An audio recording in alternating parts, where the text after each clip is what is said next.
Good morning, good afternoon, or good evening, depending on where you are in the world. And thank you for joining this learning experience brought to you by ngrok. My name is Cody, and welcome back to TechStrong Learning. We've got an exciting program ahead, but before we dive into our conversation, I've got just a couple of notes I'd like to review with everyone. First off, we are recording our conversation today. So if you'd like to listen in again at a later point in time, if you'd like to share with your team, you will be receiving an email with a link to access this recording, and we'll be sending that out to you as soon as it becomes available after our recording today. Now, there are a couple of ways to get involved with us. The first option is to use the chat tab on the right side of your screen.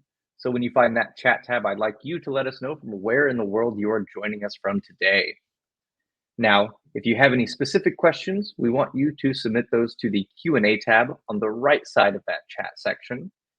Sending in your questions to the Q&A just helps us keep organized, and we want to do our best to answer your questions when they're relevant and be sure to answer them by the end of our program. So be sure to send those in. Additionally, we will be selecting 2 of our most engaged attendees to win a $50 Amazon gift card. So be sure to send in your chats, your questions, and of course, fill out our post-webinar survey. So today we are ensuring secure, scalable ingress to customer networks with ngrok. And I'm joined today by Chad Tindel, the field CTO, and he runs solutions architecture for ngrok. We also have Mason Johnson, software engineer at ngrok. And playing the role of moderator today, we have Tammy Bailey, engineering manager at ngrok. So Chad, Tammy, and Mason, thank y'all so much for joining us today on TechStrong Learning. Tammy, I'm going to pass it on over to you so we can dive right into our conversation. Awesome, thank you. And hello, everyone. Thanks so much for joining us today. So you may have used ngrok to connect your local host to the internet for testing applications and APIs. But today we'll discuss how to connect to your customer and partner networks in a consistent, secure, and repeatable manner without requiring any changes to network configurations. Chad and Mason are with us today. They both support Databricks and their BYOC implementation. To kick us off, tell us more about this emerging architecture called BYOC. Yeah, thanks. Can we get the slides up, I think? Or maybe I can turn that on here. No. There we go. First slide here. Okay, yeah, fundamentally BYOC, it stands for Bring Your Own Cloud. Sometimes people call it Bring Your Own Compute, but we usually hear it as Bring Your Own Cloud. It's a new kind of deployment architecture for SaaS vendors, particularly relevant for SaaS vendors who offer maybe a managed or hosted database as a service offering, or SaaS vendor that plays in the data analytics, the machine learning, or the AI space where they need to analyze and process a large amount of data as part of the work that they do. So what it means is that the data, the important data that needs to be stored or processed and analyzed, it lives in their end customers' infrastructure. We call that the data plane. And in this slide, you see the data plane over on the right-hand side. So the end customer might have data in any number of cloud providers that they do business with, that they might have data living in on-premise in various data databases or blob storages. And that data is going to live in their infrastructure. But the SaaS software that's going to run, it's going to be managed and controlled from something called a control plane that lives in the SaaS provider's own infrastructure. And that's over on the left-hand side. So to me, this architecture is kind of near and dear to my heart because before I came to ngrok, I came from the data space. I worked at a few different large data vendors like Cloudera, MongoDB, and Elastic. So I spent a lot of time sort of grappling with the problems involved in managing and moving large amounts of data. And we see this type of architecture kind of coming out that solves any number of problems that I'm sure we're going to talk about today. Thanks, Chad. So to sum it up, BYOC is a new deployment architecture for SaaS vendors in that data space. What are some of the key drivers for those organizations to adopt BYOC? Well, there's any number of reasons people might want to do a BYOC model. Well, first of all, SaaS vendors are adopting it because their customers are asking them to, right? That's the reason SaaS vendors implement functionality. It's always driven by what the customer wants. So why does the customer want a BYOC model? Generally it's because they want to keep their data in their own environment and their own infrastructure instead of having to upload all of that data to a number of different SaaS vendors. Sometimes this is just because they feel more comfortable owning their own data. Like maybe it's less likely to get breached and get stolen because they control all of the security around that data, and managing the security around that data makes them feel comfortable not having to give that data out to anybody else. Sometimes it's for cost reasons. They already have to keep the data in their own environment. And so uploading that data to cloud vendors and SaaS vendors can increase costs for the networking egress fees that they have to pay to transfer that data around. Plus, those different SaaS vendors, I mean, they have to store copies of that data again.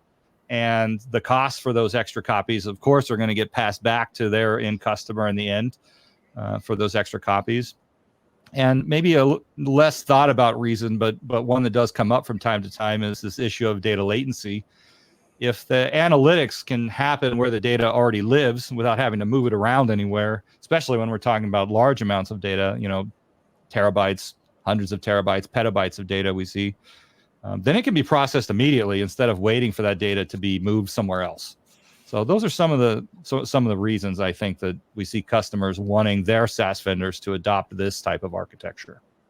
Yeah, and I can chime in from an engineering perspective as well. If you are the SaaS vendor, it's pretty appealing from an engineering perspective to have to implement kind of a BYOC architecture, because it's less stuff you have to build, right? Ingesting that customer data, storing it somewhere, that's a hard scaling issue. That's tough to tackle as an engineering organization, and so it's less work that your engineering work has to do if you can allow that data and where the processing takes place to happen in your customer's environment, for sure. Yeah, and there's a lot of compliance and regulatory requirements that a SaaS vendor has to go through if they want to hold customers' data. And so not having to hold that data just makes it easier for them to ship software, and cheaper, and not have to go through a lot of regulatory and compliance nightmare stuff, paperwork that they'd have to do otherwise. Thank you. Could you both tell us maybe a bit more about the network access challenges that organizations face with BYOC deployments? Yeah, let me start at a high level maybe, and then Mason can drill down into it. We talked about the fact that the control plane software running in the SaaS vendor's VPC needs to be able to talk to software that's in the customer's environment in the data plane. And traditionally, that requirement for the networking requirement has been met by a number of different options that can be presented for allowing traffic to flow from the control plane into the data plane. So sometimes vendors would set up VPNs. And so the customer would have to set up VPN infrastructure in their environment, and then sort of open that up so that the SaaS vendor can set up a VPN client and bridge that gap. That's expensive. There's a lot of hassle involved with buying specialized hardware for VPNs. Hold on, I'm gonna go back to that first slide still. There's a lot of hassle in sort of setting up the VPN infrastructure, the VPN concentrator hardware. You need special networking engineers and VPN software that adds licensing fees and things like that. So VPNs can be problematic. Sometimes customers would just straight punch a hole in the firewall and allow inbound traffic from the SaaS vendor. And yeah, maybe the SaaS vendor can tell you exactly which IPs they're going to be, that source packets are going to be coming from. So you can set up firewall rules that only allow certain IPs to talk in. But networking teams are generally wary. They're sort of nervous about opening firewall holes for inbound traffic that they didn't have to before. It becomes one more thing to manage, becomes one more thing to have to monitor from a security point of view, and lock down, and has set up audit trails for all the traffic that's flowing through it, and all of that to make sure that someone isn't using that punched hole nefariously. So, those are just a couple of the sort of legacy technologies that people have used in order to get connectivity in, right? Because traffic has to flow from the left to the right in this picture, and traditionally, and so it's tough. I mean, Mason, what have you seen in terms of some of these other legacy solutions? Yeah, I mean, you're hitting it right on the head. It's the middle piece that's really tough with the BYOC architecture. It's just the connectivity piece, right? Like, now that the data doesn't live in your own environment, you have to figure out how your customers are storing their data and get access to that. So I think from an engineering perspective, the really difficult piece is just the variability from customer to customer as well, right? So you touched on VPNs. You may have some customers that are totally happy to set up a VPN. That's an established practice, in their organization. You might have another one where that's something that they're not willing to do. These days, many people are using cloud providers, and most clouds these days have Options like VPC pairing in AWS, right? You can connect two VPCs together. That presents its own set of challenges. It's hard to scale, setting up a VPC for each customer that you have. At a certain scale, it's fine. You can use Terraform and get it going, and maybe the customer setup is not too much. But as you start onboarding more and more customers, it's something that becomes really hard to scale, and that comes with other problems too. You have to coordinate subnets for every customer to pair your networks together, things like that. Yeah, you got to make sure there's no overlapping IP addresses on both sides. Yep. Yeah. Yeah, and even something, right, like you lose a lot of time as an organization, and the more back and forth that has to happen, right? It's like, okay, we're going to use this technology. Let's just say, we're going to use an IPsec VPN to kind of bridge our networks. Is the customer okay with that? There's a back and forth, right? Okay, we're okay with it. Now let's set it up. Oh yeah, now we have to exchange certificates, things like that. There's so much back and forth effort that comes into that, and that's a per customer cost that you're paying too, right? Like the process may be totally different from customer to customer. So yeah, really, it's not something that scales cost wise, because you have to set up. You end up doing something bespoke almost for each end customer. Exactly. Yeah, exactly. I think another, and you touched on this a little bit, but like another kind of common pattern to see if your architecture allows it is just all traffic has to originate inside the customer's network and come back out, right? So at most organizations, you're concerned about exposing your firewall from external traffic coming in, but if traffic's originating from inside the customer network and reaching out, not as much of a problem. And so you'll see that very common with like CI runners, for example, right?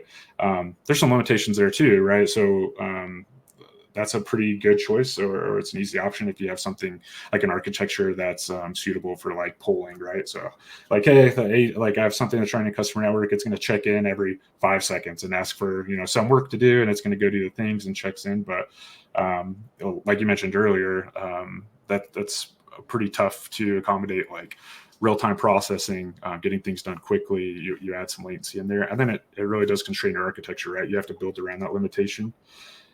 Instead of connectivity just kind of being there, and then it's agnostic to whatever kind of thing you're trying to do, right? Whether that's a database client or HTTP, doesn't matter.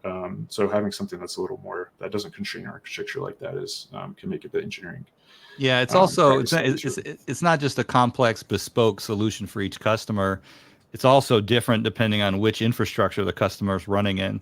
So if a customer is running on premise, it's one thing. If a customer is running in AWS, it's another thing. If it's where they're running in Azure, it's something different. And if they're running in 2 or more of those things, now you have this really complicated solution that has to be able to talk to all of it at once potentially. So, setting up each one of those different types of technologies, depending on what the customer is using, can be really problematic and time consuming. Yep, it's very hard to find like a truly agnostic solution here, and so I think that's where ngrok fills the gap, and we'll talk a little bit more about that. Absolutely, going forward. All right, thank you. You've given us some compelling reasons to adopt a BYOC architecture, and also let us know some of the challenges that organizations will face when they do so.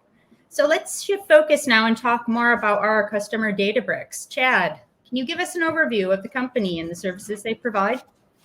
Yeah, at a really high level, Databricks is a data processing and analytics platform. So you can think of it as playing competitively against somebody like a Cloudera, a Snowflake, Google BigQuery, those types of tools. I mean, at its core, the underlying data is generally going to be stored in a blob storage solution, something like S3. And then with Databricks, they're going to be handling streaming data and analytics with just a fleet of Spark worker nodes that are just processing all this data. So you can think about Databricks. Obviously, it's much more complicated than this, but it's kind of a management solution built on top of and to manage fleets of Spark worker nodes. Yeah. All right, so Mason and Chad, you can help answer this next question. So let's start by walking through the problems that Databricks faced prior to adopting ngrok, and let us know, how did they decide that a BYOC architecture was what they needed? Yeah, well, like we said, I mean, SaaS vendors are adopting BYOC architectures, generally speaking, because their customers are asking for it. Most SaaS vendors don't start this way. They'll usually start by saying, yeah, give us your data, upload your data into us, and we can deal with all of it. But eventually they'll run into enterprise customers who say, we don't want to do that. It's either going to be too expensive to move all of this data because we have so much of it, or it increases our security risks in ways that we're not comfortable with. And so we really want to keep that data. And so Databricks is going to offer this functionality to their customers because their customers want it and their customers will pay for it. The problem that they faced was that they were using VPC peering as the mechanism to get access. They built this functionality without ngrok originally, and they were using VPC peering as their mechanism to get data from the control plane into the data plane. Mason talked about some of the technical challenges with VPC peering in terms of needing to deal with making sure you don't have overlapping IP addresses on both sides, because that would cause conflicts, and there's just all these like sort of technical headaches. But from a business point of view, it was causing them business problems too, right? It was just longer sales cycles going to a customer, or if a customer wanted to evaluate the product, and they would need to ask their internal networking team to set up VPC peering, right, to evaluate the software and sort of go put it through the paces to make sure it was going to work for what they wanted to do.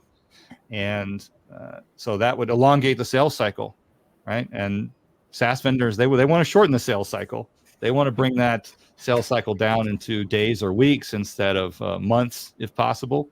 But if it takes weeks and months to just set up the networking infrastructure to try it, then the sales cycle is going to be longer. And sometimes the sales cycle won't even happen at all, because a customer might look at it or not even a customer, a potential customer, right, might look at it and say, "Oh, I'm not going to go through all this with my team just to evaluate your software. I'll move on to something else," right? So you could lose deals you don't even know were even opportunities in the first place, and that's problematic just from a business point of view. Mason, I mean, what are some of the other technical problems here with VPC peering besides IP addresses? I mean, a lot of it is just it's very time consuming, right? It's a lot of back and forth. It's a lot of engineering, like resources, support resources, whatever it takes to kind of get that set up, right? And to some extent, it's individualized per customer instead of kind of we can have one solution that works for everybody. The other issue I've seen is that VPC peering is cloud specific, right? 100%. Right. Yeah. So. Yeah, if you're a SaaS that wants to adopt this model, right, the BYOC architecture, obviously your goal is to cast as wide of a net as possible, right? You want like as many potential customers as possible, and if you don't have the resources, the engineering resources to be stood up in all the major cloud environments, and you've chosen VPC peering as kind of your solution for connectivity, you're constrained to people that work in the same cloud environment that you do, which is it really narrows the potential customers that you can bring on board. So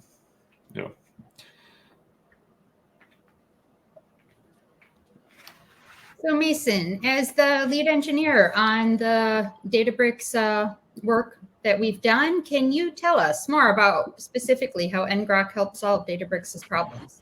Yeah, so let me just give a kind of a quick run through of how it works, right? So in this diagram, so at the highest level, the goal here is really just to provide that middle connectivity, right? So Chad kind of touched on data planes versus control planes. So in the BYOC architecture, we have our data plane on the left, and that's running in a customer network. And then we have the SaaS's control plane, the thing that is managing and organizing the work. And that's on the left side in their own environment, right? So when you use something like VPC peering, which was Databricks' solution before this, you got to connect these two networks. We kind of talked about the challenges that go there. And VPC peering is nice, in the sense that okay, now we have these two networks bridged, you can connect to, this machine can talk to this machine, and there's not one single tunnel that you have to ferry everything through. I think ngrok has a kind of an elegant approach to solving that. But so moving down here, well, the other issue is that it means that if you're using VPC peering, then Databricks has to run their control plane in all of the cloud providers, right? Yeah. Sometimes, and most SaaS vendors, they don't necessarily want to do that, right? They're going to have their control plane in one main cloud provider, and maybe that's AWS, maybe that's Azure, maybe that's GCP. But if they build their solution on VPC peering, then they have to have their control plane everywhere so that they can do VPC peering to all of their customers' different environments. Yeah. Right. Yeah, and if you do that, then you're also limited to just those providers, right? What if your customer's running on-premise? You can't use VPC peering on-premise.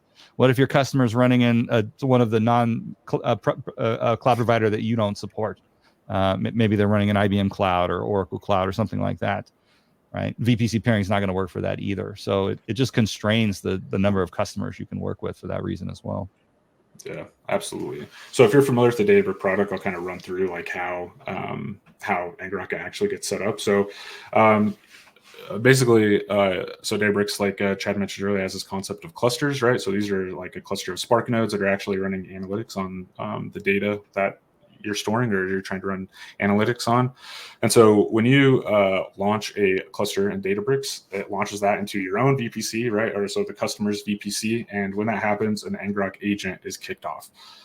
So that ngrok agent, and you have a couple options for starting an ngrok agent, right? We can, if you're familiar with using ngrok, you can download the agent and start it that way.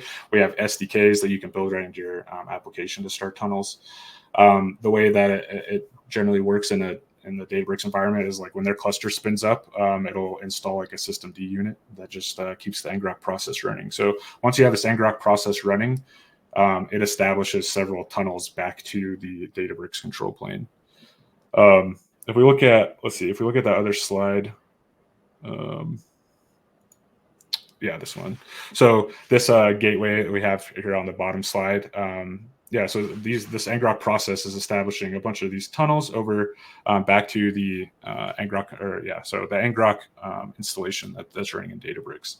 One interesting thing that we've done with Databricks is that they actually run run ngrok themselves. So ngrok has kind of our SaaS offering where the data will transit ngrok networks, right? And you can use our own infrastructure. And we also have options for running ngrok yourself, and so and that's how Databricks runs it. It has some interesting implications for their engineering teams run ngrok, but it also allows all the data to only run across like Databricks' own networks, and so allows them to run in kind of constrained environments like GovCloud and things like that. But so these ngrok tunnels are established. There's ngrok supports TCP tunnels, HTTP tunnels. If it runs on TCP, basically it works over ngrok, and you can start as many tunnels as you'd like. So once those tunnels are established, if you're familiar with the Databricks product, you can go in and they have kind of like their Jupyter notebook product, right? And when you go through there, you schedule jobs, run commands, and all of that, and that stuff goes directly over the ngrok tunnels back to the customer's Spark cluster, and it's executed directly there. Yeah, so like at kind of a high level, that's how they're using ngrok. It establishes those tunnels, and there's several of them from the customer environment back to the Databricks control plane. And then when you log into your Databricks environment and you are running notebooks or scheduling work on your Spark nodes, all that stuff just goes directly over the ngrok tunnels into the customer environment.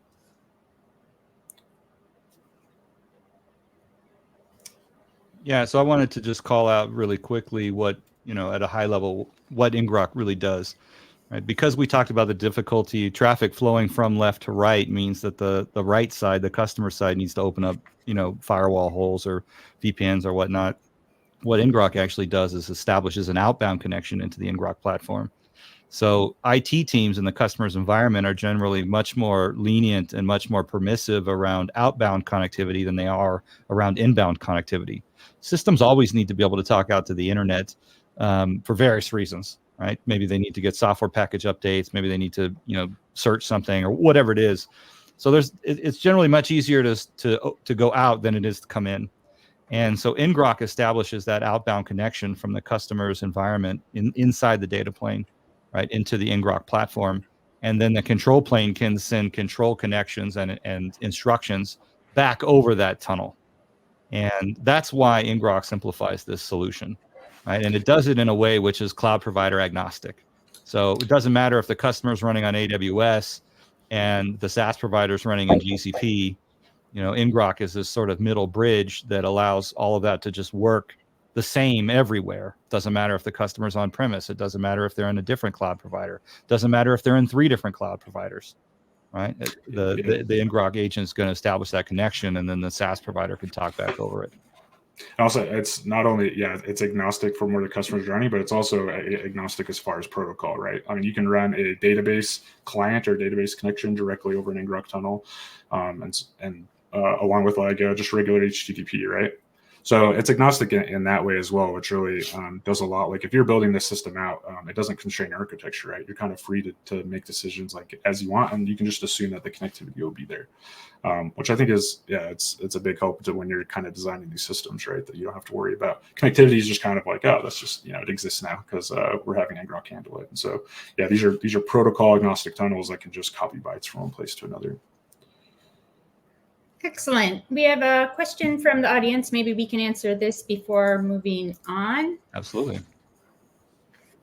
All right. Do these features form a sustainable moat against cloud service providers absorbing your feature set and putting your business model at risk?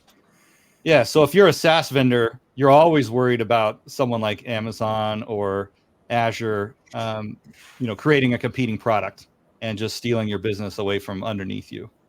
And so having a architecture that allows your customers very easily to deploy your software across multiple cloud providers is absolutely a moat that allows you to keep customers with you instead of going to one cloud provider, right? Because if your customer says, well, I'm going to stop using your software, I'm going to go use it at Amazon, then they're locked into Amazon. And a lot of customers are now starting to adopt. In fact, if you look at HashiCorp's most recent State of the Cloud report that they put out a couple of months ago, they talk about such a large number of customers pursuing multi-cloud strategies. So you do want to have a multi-cloud strategy as a SaaS provider, specifically so that one cloud provider can't take your business away from you. It's really important to pursue that. Absolutely. Awesome. Thank you. So, Chad, while I have you, can you talk more about our partnership with Databricks? Anything in particular you'd like to highlight? Yeah, well, Databricks has been our customer here for several years. Of course, they were facing the business challenges that we talked about longer sales cycles, losing opportunities they didn't even know they had, that type of thing. And they wanted to solve that problem. So, they came to us looking for a solution. They were familiar with our product from the developer tools that they use, right? A lot of developers are familiar with ngrok from that side of things. People use ngrok to provide access to software running on their laptop, right? If I have a developer version of my application and I want someone to test it, I can use ngrok to provide a public-facing endpoint for that. So millions of people use ngrok for that. And so they said, well, can we use ngrok to solve this other problem? And absolutely, you can solve this other problem with ngrok. So not only is it solving the business problem around sales cycles and things like that, it's just making the deployment a lot easier so that their customers can get a much faster time to value once they purchase it. So it really did open the door for Databricks to sort of rapidly onboard these big enterprise customers where things were just taking a long time. I think from an engineering perspective, it saved engineering years on time implementing a solution themselves, right? I think they had decided that we needed something that's agnostic, that VPC peering wasn't working anymore, and it was ngrok is a solution that they landed on, and as an alternative, like running it, building that themselves. So they said, here's anytime you buy a solution, someone like Databricks is going to go look for a solution. They're going to ask, what if we tried to build this ourselves? Could we build something like ngrok ourselves? I mean, obviously you can, right? But it's going to be a build versus buy analysis. How many engineers is it going to take us to do it? And also, once we do build it, it's not really our core competency. Our core competency is processing data. We're a data analytics company. We're not a networking plane company. So now we've got to go hire a bunch of networking engineers to do all this stuff and spend a lot of money maintaining it once it's online, where it's probably going to be, and it generally is, a lot cheaper to just work with another company who, like ngrok, where that is our core competency to provide that. So in the use case that in the case study that Databricks published around ngrok, they talked about the fact that we saved them, engineering years in getting this out, which also allows them to ship this feature a lot faster as well. All right, great. So let's wrap up with a summary of the benefits ngrok provides for enterprises that need secure connectivity into customer networks. And also, I'm going to put up another question from the audience that I think will correspond nicely to our response. Okay. Yeah, well, the summary here is that it does allow you to, if you're a SaaS vendor and you're a SaaS vendor who's playing in the data space, it does allow you to deploy a BYOC feature, in a frictionless and scalable manner, right? It doesn't take you a lot of bespoke work for each customer. It's very easy for your customers to set it up and get it working in just in a matter of hours, instead of spending weeks and months with going back and forth with various internal tickets for various teams to enable firewalls or VPNs or whatever types of other solutions you might use. So it does accelerate the review cycles with your NetOps teams, with your IT security teams, with your DevOps teams. It's going to manage this stuff in the end. And that's kind of the main summary here, the benefits that it's providing for this specific use case. Now, there are other use cases that ngrok supports, of course. I mean, BYOC is a major use case for us, but fundamentally, we are a unified networking plane that can help with a lot of different use cases.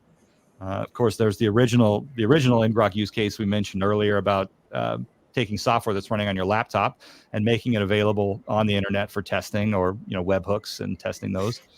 We also have customers using it to manage fleets of devices, like physical robots in a factory somewhere that are running in unknown networks, or robots that are doing agriculture stuff out in a field, and they need to be remotely managed, but they're connecting to the internet via like a 5G Wi-Fi access point or something like that. You don't know, you're not even going to be able to set up a VPN there. So people use ngrok to provide ingress into those other types of networks where devices are running. We have restaurants using it to provide access, sort of API access to in-store point of sale systems, that ordering apps like Grubhub can push orders directly into a specific store's point of sale system. And of course, people use it for ingress into production APIs on websites. So instead of having separate vendors for all the different parts of your network ingress chain, think about all the things that if you go to visit somebody's website or you hit an API, there's a lot of things that it passes through on the way before it actually hits the code that is backing that API. It's going to go through DDoS protection. It's going to go through network firewall and packet filtering. It's going to go through network load balancers, API gateways, web application firewalls, network load balancers, all of that stuff. And generally speaking, each one of those parts of the ingress chain is going to be provided by a different product or a different vendor. Even if you're buying them all from the same vendor, it's going to be different products from the same vendor. And it's going to be different if you're running on AWS versus Azure. So you're going to set up one set of app, let's say you use an API gateway that's specific to AWS, but then you want to move your app to Azure, you're going to have a different API gateway there. So it's just all different everywhere. And instead, you could just use ngrok to do the whole ingress chain for you. So we sort of collapse all of that functionality down into a single tool, and you can do it and manage it all in one place. So not only does this make it faster for you, not have to push your traffic in and out of all of these different appliances and services on the way in, it's also going to be cheaper because you can do it all with a single vendor that works across your entire on-premise infrastructure and all your cloud providers in a unified way. So. And I think for thinking about it from an engineering perspective too, like it just allows you to just assume that connectivity is there, right? Like the burden, the engineering burden of like, okay, this stuff's going to run a customer network. How do we get access to that? Like all of that just becomes kind of an assumption at this point. Like, okay, the connectivity is going to exist. We don't need kind of specialized engineering time or people to get us going. ngrok, I think. Across like all of the spaces that we're in, the goal is really to just abstract the network connectivity away into something that you just don't have to worry about anymore. And I think from an engineering perspective, that's part of why I love it. It's just I can just assume connectivity exists and go on and focus on what's the actual business, like what's the product that I'm trying to create, and I can just assume that connectivity will be there. All right, with that, we can move over to the Q&A. That sounds good with both of you. Let's see. Our first question coming up now. Yeah. Well, so in terms of a custom trial version or trial version for ngrok, well, the question here says ngrok Databricks, but just to be clear, ngrok and Databricks are kind of two separate products. Databricks is the data analytics processing product. ngrok is the networking plane product. And ngrok is used by Databricks in their product. So if you go into the Databricks documentation and look up a feature called Secure Cluster Connectivity, or SCC, in the Databricks documentation, that is actually implemented using ngrok under the covers. So those are two separate products. I just wanted to make that clear for this question. But there is, ngrok is a SaaS offering. And like most SaaS offerings, we have a product-led growth type go-to-market mechanism. So there is a free version. And so, with the free version, you get access to, I think, running one tunnel, for example. So it's really good for developers who are starting to work with this on their laptop in the development space. But if it's something that you want to look at as a SaaS vendor, absolutely, please reach out to us and we will engage with you. We'll help you get access to all of the different enterprise versions. We can give you a trial offering. We'll work with you to run a proof of concept using ngrok, and we do this. We have a whole team of solution architects. This is what we do all day, every day, is help customers evaluate our software and be successful with it once they choose to go with that software in production. Awesome. And I just have one more question at the moment. So if anyone else has any, please get them in. So here we go. Well, that's a good question for Mason. Yep, this is definitely a good one for Mason. Yeah, I think this is kind of bread and butter ngrok use case, right? Where you need connectivity. Webhooks is one of the original reasons ngrok was kind of conceived as an idea when it was originally built. It was to test webhooks, and so I think this is a bread and butter use case for ngrok, more of a developer use case, right? But like Chad talked about earlier, that is one of the things that we're we want to, I guess, push a little bit, is that like ngrok is very good for the production use case as well, right? If you're deploying things and getting connectivity into wherever it is you're deploying, you don't have to set up inbound public IPs and things like that. You can just use ngrok to get that kind of connectivity for free. So absolutely, bread and butter use case for ngrok. And something like that, testing webhooks and stuff like that, something you can totally do on the free plan for ngrok as well. So there is a free tier for like personal use on ngrok. So try it out. I think that is a great use case. All right, we have one more. Yeah, that's a good question too. So there are bandwidth limitations. That's all. If you go, there's a pricing page on ngrok.com that kind of outlines what the different plans do and what their bandwidth limitations are. But on the free plan, there is a bandwidth limitation for sure. Yeah, I think it's 1 gigabyte per month on the free tier. So usually the free tiers, like we said, it's being used by developers testing out APIs. They're not necessarily moving huge amounts of data over it. So that 1 gigabyte per month is part of the free tier. There's various limitations, right? But like any other cloud tool, it's all utility-based pricing. So if you want more than that, you can just pay per gigabyte, right? If you need more than one tunnel, you just pay for the number of tunnels that you use, and you stop using them, you stop paying for them. It's all utility pricing. So, good question. Does ngrok have built-in security? Absolutely. There's a lot of security features built into ngrok. I mean, like we mentioned, it's something that you can use to replace potentially some of the vendors that you're already using around firewalls and security vendors. So anytime you put up a public-facing endpoint on ngrok, you can layer security on top of that ngrok will enforce for you. So you might want to have OAuth authentication built into your public-facing endpoint. You might want to have JWT authentication built into your public-facing endpoint. You might want to, integrate with a third-party provider like Okta or something like that. So we do a lot of security integrations on the front end so that you can place restrictions on who can tunnel traffic back into your application in the end. IP restrictions, and I don't know, Mason, I don't know if I'm missing any, but no, mutual TLS is a big one too. Yeah, mutual TLS. Yeah, mutual TLS based authentication is a big one, especially for machine-to-machine type use cases for sure.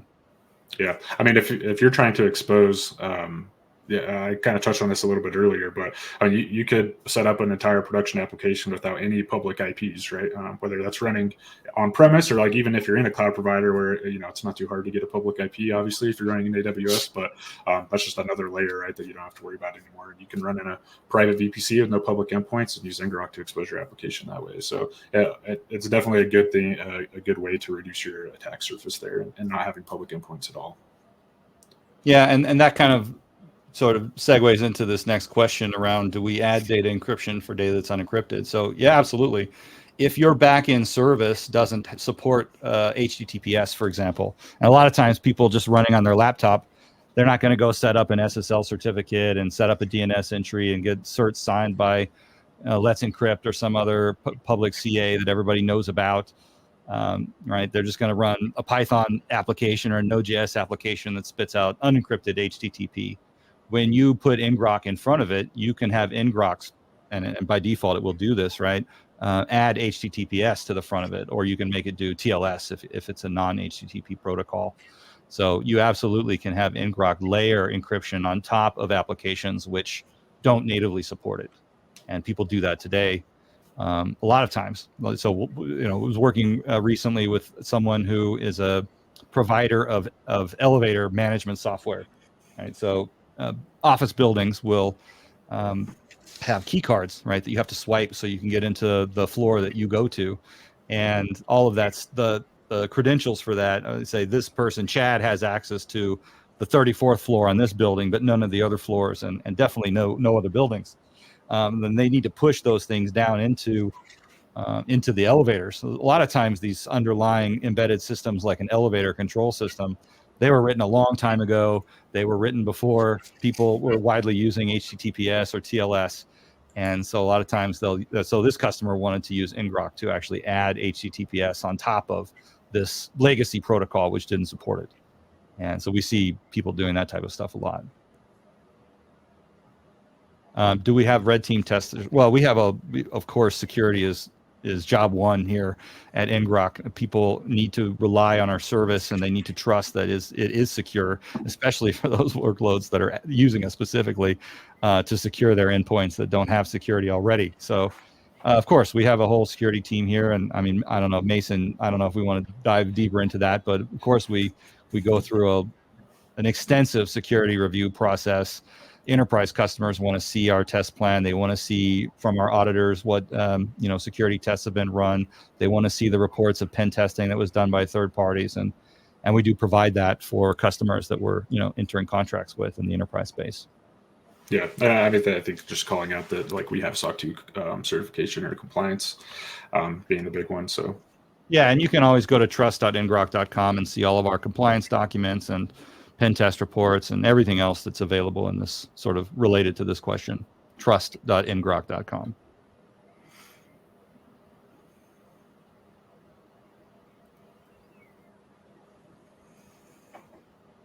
I'm just looking ahead at some of the other questions here. Any plans to support ngrok on Solaris? Not that I'm aware of, to be honest. I wouldn't want to lie to you. I mean, if someone came to us and I don't know, we'd have to ask that question, but there's no open plans on the roadmap to support ngrok on Solaris. Mason, can you answer this one we have up on the screen? Yeah, security. So does ngrok allow you to set all security policies in one place? Do other policies going to set on ngrok? Yeah, so we covered a couple of kind of like security policy stuff. So MTLS would be a popular way to kind of enforce security that way. You're issuing certificates and any client connecting to something over ngrok to your endpoint would have to present a certificate that you trust. We have IP policies, so you can restrict the CIDR, the subnets, specific IPs that are connecting. All of these things are things that you can set on like a per endpoint basis, right? So you can say for this URL, right, that I'm hosting through ngrok, I want only these IPs to be allowed. They've got to use MTLS, and you would do these maybe on the same endpoint, but also like OAuth, right? And you can restrict the OAuth, or when they access the endpoint, you can restrict it by email, for example. So like a common use case for OAuth would be, if you have an internal like a admin dashboard or something like that, you can use ngrok to enforce OAuth for like your company domain to access that endpoint. So yeah, all that stuff is set like a kind of on a per URL or per endpoint basis. And it's all available on the ngrok dashboard.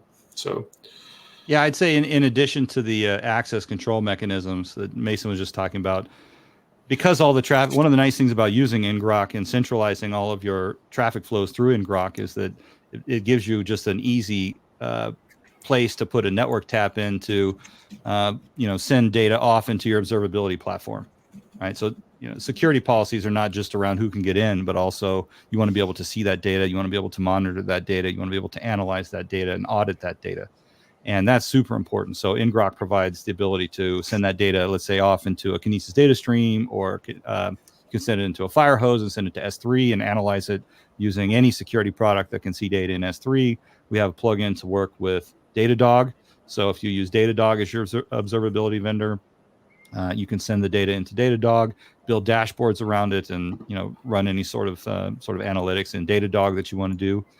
Use Datadog applications on top of the data that ngrok gives it. So that's sort of the other side of the security policy, is being able to observe that data and go from there. All right. Yeah. Go ahead. No, that's okay. I was just going to add to we have a number of other kind of maybe more niche like security tools that we have, especially if you're an enterprise. If you'd like to connect to the ngrok service over like a URL that you control, we can set that up.